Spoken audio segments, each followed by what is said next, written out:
जैसे इस्लामिक आतंकियों का अड्डा पाकिस्तान है, बांग्लादेश है, उसी प्रकार से खालिस्तानी आतंकियों का अड्डा कनाडा हो चुका है। जिस प्रकार से इसकी निंदा की है, निंदा की आवश्यकता नहीं, कार्रवाई की आवश्यकता है। वहाँ के प्रधानमंत्री ट्रूडो जो बार बार बेवजह भारत पे अनर्गल प्रलाप करते हैं, उनसे मेरा निवेदन है कि वहाँ से खालिस्तानियों पे कार्रवाई करिए, वहाँ के खालिस्तानियों को वहाँ से खदेड़िए, वरना जो शांति प्रिय देश कनाडा है वो आतंकियों का देश हो चुका है इस समय वर्तमान में।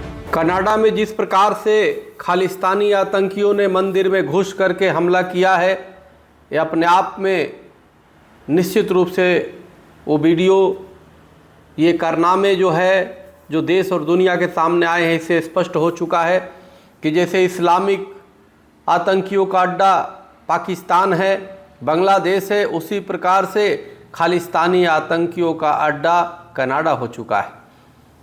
ट्रूडो सरकार ने जिस प्रकार से इसकी निंदा की है, निंदा की आवश्यकता नहीं, कार्रवाई की आवश्यकता है।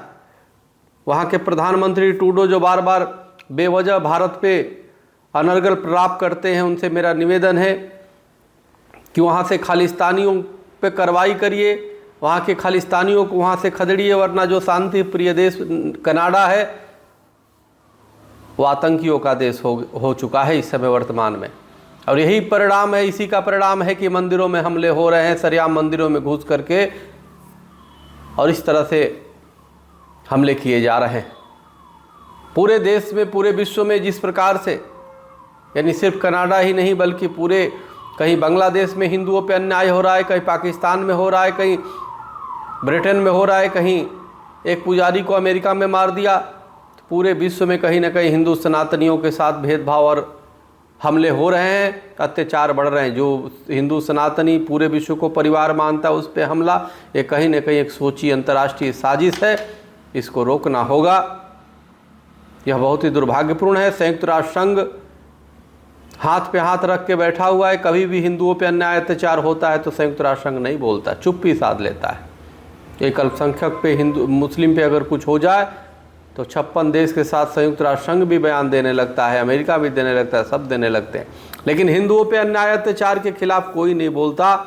इसलिए आवश्यकता है भारत की सरकार उसकी न्याय के लिए, हिंदुओं के न्याय के लिए आवाज़ उठाए और साथ में पूरे विश्व को सुनाने का प्रयास करे कि किस प्रकार से हमारे साथ भेदभाव और अन्याय हो रहा है। हमलावरों के खिलाफ जल्द से जल्द इन खालिस्तानियों के खिलाफ कार्रवाई हो, यही हमारी मांग है। बहुत बहुत धन्यवाद। हरिओम, राम राम। देखो, जो पिछले दिनों खबरें आ रही, कनाडा में जो हालात बने हुए हैं, ये एक किसी मज़हब की बात नहीं है। हिंदू हो, सिख हो, सबके लिए ये ट्रूडो साहब हैं, जो प्राइम मिनिस्टर साहब हैं, इस तरीके से उन्होंने डिवाइड कर दिया है। वहाँ पे जो खालिस्तानी एलिमेंट हैं, उनको 2 दिनों से मंदिरों के सामने, जो हमारे पूजा की जगह है, जो पिछले दिनों त्यौहार थे हमारे, चाहे दिवाली थी और थी, तो उसके लिए वहाँ पे लोग इकट्ठे हो रहे थे। तो ख़ास तौर पे हर जगह इस आदमी ने कि हिंदुस्तान के लोग और पंजाब के ख़ास तौर पे लोग वो पीसफुली वहाँ पे रह ना सकें, यहाँ से उनके बच्चे ना जा सकें, फैमिलीज ना जा सकें, उसे रोकने के लिए, ये ख़ास तौर पे डिस्टर्ब करने के लिए ये कुछ खालिस्तानी, जो किसी के नहीं है, ना हिंदुओं के ना सिखों के, लेकिन आप देखिए किस तरीके से उनकी पुलिस, बिल्कुल ट्रूडो साहब की जो पुलिस है वो खालिस्तानियों की पक्ष में खड़ी दिख रही है। उनके अंदर मंदिर में आके वहाँ पे अटैक किए जा रहे हैं और उनको कोई रोकने के लिए तैयार नहीं है।